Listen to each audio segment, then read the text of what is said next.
안녕하세요. 사연을 시작하기에 앞서 구독과 좋아요 부탁드려요. 감사합니다. 사연 시작해 볼게요.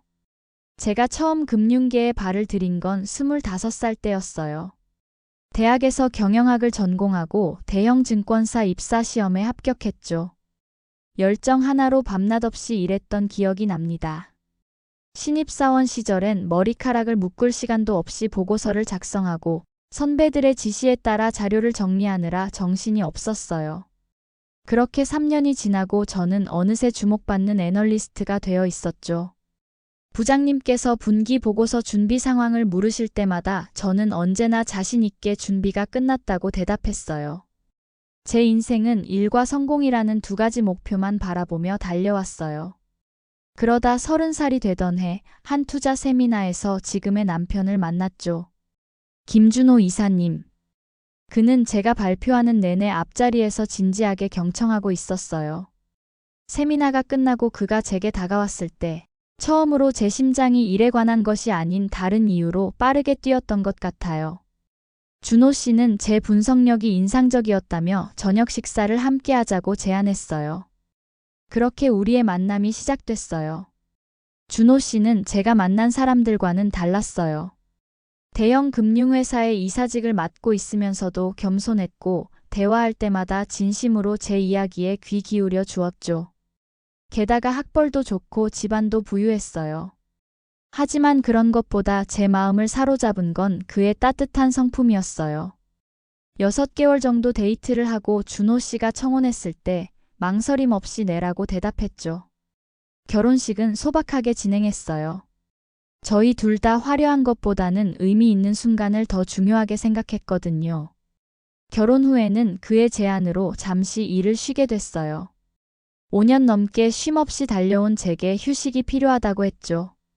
준호 씨는 제가 충분히 열심히 살았으니 이제는 조금 쉬어도 좋다고 나중에 다시 일하고 싶을 때 언제든지 시작하면 된다고 말해주었어요. 그의 말에 처음엔 불안했지만 곧 그 시간이 제게 얼마나 필요했는지 깨달았어요. 매일 아침 여유롭게 일어나 좋아하는 책을 읽고 취미로 요리를 배우며 새로운 나를 발견하는 시간이었죠. 결혼 후 6개월이 지났을 때 고등학교 동창회 소식을 받았어요. 10년 만의 모임이라 부부 동반으로 참석하라는 내용이었죠. 처음엔 망설였어요. 학창시절 제가 그리 활발한 학생은 아니었거든요. 공부에만 몰두했던 저는 몇몇 친한 친구들 외에는 두터운 관계를 맺지 못했어요. 하지만 결혼 후 달라진 제 모습을 보여주고 싶기도 했고 오랜만에 친구들도 만나고 싶었죠. 준호 씨, 이번 주 토요일에 내 고등학교 동창회가 있는데 같이 갈래요? 준호 씨는 흔쾌히 승낙했어요. 당연하지. 당신 친구들 만나보고 싶었어. 그렇게 토요일 저녁 강남의 한 레스토랑으로 향했어요. 정장을 차려입은 준호 씨의 모습은 여전히 제 심장을 두근거리게 했죠. 저도 오랜만에 정성껏 화장을 하고 차려입었어요. 거울에 비친 제 모습이 마음에 들었어요. 저의 모습이 낯설면서도 행복하게 느껴졌죠. 레스토랑에 도착하자 이미 많은 동창들이 와 있었어요. 들어서는 순간 익숙한 목소리가 들렸죠. 윤서야. 여기야, 여기. 제 절친 수진이와 미나였어요. 둘 다 결혼한 후에도 가끔 연락하며 지냈지만 결혼식 이후로는 처음 만나는 거였어요. 반갑게 달려가 포옹했죠. 수진아, 미나야. 너무 반가워. 잘 지냈어? 수진이가 웃으며 말했어요. 너 정말 달라 보인다. 결혼 생활이 그렇게 좋아? 제가 웃으며 대답하려는 순간 준호 씨가 다가왔어요. 친구들에게 남편을 소개했죠. 여기 내 남편이에요. 김준호 씨. 준호 씨, 이쪽은 내 고등학교 때부터 절친한 수진이랑 미나. 준호 씨는 공손하게 인사했어요. 안녕하세요. 결혼식 때 잠깐 뵙고 처음 뵙네요. 만나서 반갑습니다. 친구들은 준호 씨의 매너와 외모에 감탄했어요. 미나가 내 귀에 속삭였죠. 와, 대박이다. 어떻게 이런 남자랑 결혼했어? 진짜 복 받았다. 저희는 자리에 앉아 옛 추억을 나누며 즐거운 시간을 보냈어요. 학창시절 이야기, 지금 각자의 삶 이야기로 웃음꽃이 피었죠. 그때 누군가 제 어깨를 툭 쳤어요. 뒤돌아보니 정유진이었어요. 정유진. 고등학교 시절 저와 원수처럼 지냈던 아이였죠. 우리는 사사건건 부딪혔어요. 제가 반장이었다면 그녀는 부반장이었고 제가 영어 경시 대회에서 좋은 성적을 거두면 그녀는 수학 경시 대회에서 이겨야 했죠. 서로 안 맞는 성격과 끊임없는 경쟁 관계였어요. 고등학교 2학년 때 교내 토론 대회에서 저희는 반대팀으로 만났어요. 주제는 환경 보호를 위한 경제 성장 제안이었는데 저는 찬성, 유진이는 반대 입장이었죠. 치열한 토론 끝에 제가 속한 팀이 우승했어요. 그런데 다음 날 유진이는 제가 자료를 조작했다며 선생님께 항의했어요. 물론 사실이 아니었고 결국 오해는 풀렸지만 그 일로 우리 사이는 더 서먹해졌죠. 졸업 앨범 사진을 찍는 날에는 제가 전교 회장으로서 앞줄 중앙에 앉게 되었는데 유진이는 그 자리를 자기가 앉아야 한다며 큰 소리로 다투기도 했어요. 이런 일들이 계속되다 보니 자연스레 우리는 서로를 피하게 되었고 대학에 가서는 연락이 완전히 끊겼어요. 지금 그 모습을 보니 10년 전의 불편한 기억이 한꺼번에 밀려왔어요. 박윤서. 오랜만이다. 어떻게 지냈어? 겉으로는 친근한 목소리였지만 그 눈빛은 여전히 차갑게 느껴졌어요. 저는 가볍게 인사를 건넸죠. 안녕, 유진아. 잘 지냈어? 유진은 제 옆에 앉은 준호 씨를 흘끗 보더니 말했어요. 이분이 남편이야? 소개해줘. 저는 어색하게 두 사람을 소개했어요. 준호 씨는 모르는 사이였지만 정중하게 인사했죠. 그러자 유진은 준호 씨에게 관심을 보이며 물었어요. 어디서 일하세요? 뭐 하시는 분이에요? 준호 씨가 답하기 전에 미나가 끼어들었어요. 유진아, 준호 씨는 K금융지주 이사님이야. 윤서랑 투자 세미나에서 만났대. 유진의 표정이 순간 일그러졌다가 곧 억지 미소를 지었어요. 와, 대단하네. 윤서는 지금도 일해? 제가 대답했어요. 아니, 결혼하고 잠시 쉬고 있어. 그 말을 들은 유진의 눈빛이 달라졌어요. 마치 약점을 발견한 하이에나 같았죠. 그녀는 비웃듯이 말했어요.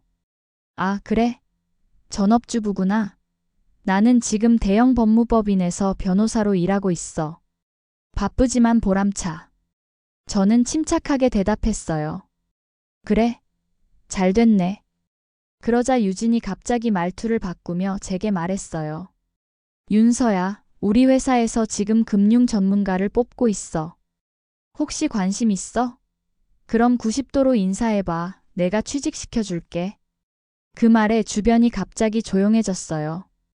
친구들은 서로 눈치를 주고받았고 수진이가 낮은 목소리로 중얼거렸죠. 쟤 또 저러네. 사람은 안 변하나 봐. 저는 순간 몸이 굳었어요. 10년이 지났는데도 여전히 저를 깎아내리려는 유진의 모습에 화가 치밀었지만 공개적으로 충돌하고 싶지는 않았어요. 손이 떨리기 시작했고 말을 잇지 못했죠. 그때 준호 씨가 천천히 자리에서 일어났어요. 모두의 시선이 그에게 향했죠. 준호 씨는 미소를 지으며 유진을 바라봤어요. 정유진 변호사님 맞으신가요? 유진은 갑작스러운 질문에 당황한 듯 했지만 고개를 끄덕였어요. 네, 맞아요. 준호 씨는 여전히 미소를 띤 채 말했어요. 혹시 최근에 법무법인 인수합병과 관련된 소식 들으셨나요? 유진의 표정이 굳었어요. 저희 회사가 최근 인수합병 논의 중인데. 어떻게 아세요? 준호 씨는 천천히 명함을 꺼내 유진에게 건넸어요. 제가 금융회사 인수합병 총괄 이사 김준호입니다. 다음 주부터 귀법인의 구조조정을 맡게 될 예정이죠. 유진의 얼굴이 하얗게 변했어요. 저도 처음 듣는 이야기라 놀라웠죠. 준호 씨는 계속해서 차분한 목소리로 말했어요. 여기 친구분들이 말해주지 않았다면 몰랐을 텐데 정 변호사님께서 과거 학창 시절부터 남을 깎아내리는 행동을 해오셨다고요. 회사에서도 그런 성향이 있으신지 궁금하네요. 인수합병 과정에서는 팀워크와 협력이 무엇보다 중요하니까요. 유진은 말을 더듬으며 변명하려 했어요. 아, 그게. 저는 그냥 농담으로. 준호 씨는 부드럽게 말을 이었어요.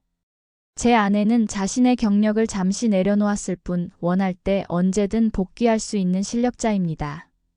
그런 그녀의 선택을 존중하지 않는 발언은 매우 부적절해 보이네요. 그리고는 저를 바라보며 따뜻하게 웃었어요. 윤서야, 사실 오늘 이야기하려고 했는데 우리 지주사에서 새로운 금융 분석팀을 꾸리고 있어. 네가 원한다면 팀장직을 맡아줬으면 해. 물론 강요는 아니야. 당신이 원할 때 시작하면 돼. 제 눈이 커졌어요. 준호 씨는 제게 이런 제안을 할 생각이었다는 걸 전혀 몰랐거든요. 잠시 말을 잇지 못했죠. 유진은 창백한 얼굴로 자리에서 일어났어요. 저는 화장실 좀 다녀오겠습니다. 유진이 황급히 자리를 떠난 후 테이블에 있던 모두가 폭소를 터뜨렸어요. 수진이가 감탄하며 말했죠. 와, 준호 씨. 진짜 멋있다. 유진이 완전 얼어붙었어. 미나도 거들었어요. 정말 짜릿했어. 윤서야, 내 남편 진짜 대단하다. 준호 씨는 쑥스러운 듯 웃으며 말했어요. 과한 행동이었나요? 윤서가 불편해하는 모습을 보니 참을 수가 없었어요. 저는 남편이 손을 꼭 잡았어요. 고마워요, 준호 씨. 정말 멋졌어요. 그날 밤 집으로 돌아오는 차 안에서 준호 씨에게 물었어요. 정말 법무법인 인수하는 거예요? 준호 씨는 장난스럽게 웃으며 말했어요. 아니, 사실 우리 회사는 다른 법무법인과 협상 중이야. 하지만 정유진 씨가 그걸 어떻게 알겠어? 내일이면 분명 회사에 가서 크게 소동을 벌일 텐데 그때 그녀의 상사들이 어떤 반응을 보일지 궁금하네. 저는 깜짝 놀라 웃음을 터뜨렸어요. 당신 정말 그런 거짓말을 어떻게 그렇게 자연스럽게 했어요? 준호 씨는 진지한 표정으로 대답했어요. 당신을 위해서라면 뭐든지 할 수 있어요. 그리고 금융 분석팀 이야기는 진짜예요. 당신이 원한다면 정말로 맡아줬으면 해. 제 마음이 따뜻해졌어요. 준호 씨는 제가 선택할 자유를 주면서도 제 능력을 인정하고 존중해주고 있었죠. 고민해 볼게요. 하지만 지금은 조금 더 우리 둘의 시간을 즐기고 싶어요. 준호 씨는 제 손을 꼭 잡았어요. 그날 밤 저는 오랜만에 고등학교 졸업 앨범을 펼쳐봤어요. 과거의 제 모습, 친구들의 모습, 그리고 유진의 모습도 보였죠. 그때의 상처는 여전히 기억 속에 남아있지만 이제는 그것에 휘둘리지 않는 제 자신을 발견했어요. 다음 날 아침 수진이에게서 전화가 왔어요. 윤서야, 믿을 수 없는 소식이야. 유진이가 회사에서 난리를 쳤나 봐. 인수합병 이야기를 듣고 파트너 변호사들에게 자기가 그 프로젝트를 맡아야 한다고 우겼는데 알고 보니 그런 계획이 전혀 없었던 거야. 완전 망신당했대. 저는 웃음을 참으며 말했어요. 정말? 그랬구나. 수진이는 흥분한 목소리로 계속했어요. 그것뿐이 아니야. 유진이의 평소 행동에 불만이 많았던 동료들이 이 기회에 여러 문제를 제기했대. 지금 법인 내에서 유진이의 위치가 매우 불안정하다고 하더라고. 전화를 끊고 나서 준호 씨에게 이 소식을 전했어요. 준호 씨는 미소를 지으며 복수는 차갑게 먹어야 더 맛있다고 했다는 말을 해주었어요. 그날 저녁 저는 오랫동안 생각했던 결정을 내렸어요. 준호 씨가 제안한 금융분석팀장 자리를 수락하기로 한 거죠. 쉬는 동안 생각이 많았어요. 제 자신을 위해 그리고 제 능력을 인정해준 남편을 위해서도 다시 일하고 싶다는 마음이 커졌어요.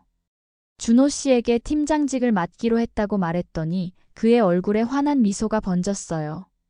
정말 기쁘다며 하지만 정말 제가 원해서 하는 건지 물어보았어요. 저는 확신을 담아 네, 제가 정말 원하는 일이라고 대답했어요. 잠시 쉬면서 많은 것을 깨달았다고 제가 일을 좋아한다는 것, 그리고 제 능력으로 무언가 이뤄낼 때 행복하다는 것을 알게 되었다고 말했죠. 그로부터 1년이 지난 지금 저는 성공적으로 새 팀을 이끌고 있어요. 때로는 일과 가정 사이에서 균형을 맞추기 어려울 때도 있지만 준호 씨의 지지와 응원이 있어 모든 것이 가능하게 느껴져요. 얼마 전에는 유진에 대한 소식도 들었어요. 그녀는 결국 법무법인을 떠나 작은 개인 사무소를 차렸다고 해요. 수진이에 따르면 그녀의 처세술과 성격 때문에 큰 조직에서 버티기 어려웠던 모양이에요. 가끔 고등학교 시절을 떠올리면 그때의 저와 지금의 제가 얼마나 다른지 새삼 깨닫게 돼요. 더 이상 남의 시선과 평가에 휘둘리지 않고 제 가치를 알고 제 선택을 존중하는 법을 배웠죠. 그리고 무엇보다 중요한 건 나를 있는 그대로 사랑해주는 사람을 만났다는 거예요. 준호 씨와 저는 이제 가족 계획도 세우고 있어요. 아이가 생기면 잠시 일을 쉴 수도 있고 다시 복귀할 수도 있겠죠. 그 선택은 오롯이 제 몫이라는 것을 알기에 어떤 결정을 내리든 두렵지 않아요. 돌아보면 그날의 동창회는 제 인생의 전환점이었어요. 과거의 상처를 직면하고 현재의 행복을 확인하며 미래에 대한 자신감을 얻게 된 날이었죠. 유진의 모욕적인 말이 아니었다면 제가 다시 일을 시작할 용기를 내지 못했을지도 몰라요. 오늘도 퇴근 후 집으로 향하는 길, 제 마음은 설렘으로 가득해요.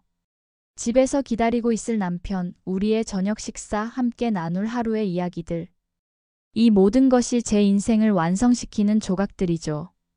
돌이켜보면 여정이 쉽지만은 않았어요. 하지만 그 과정에서 진정한 나를 발견했고 내 옆에 있는 사람의 가치를 알게 됐죠. 제 긴 이야기를 끝까지 들어주셔서 감사합니다. 구독과 좋아요, 알림 설정까지 잊지 마세요.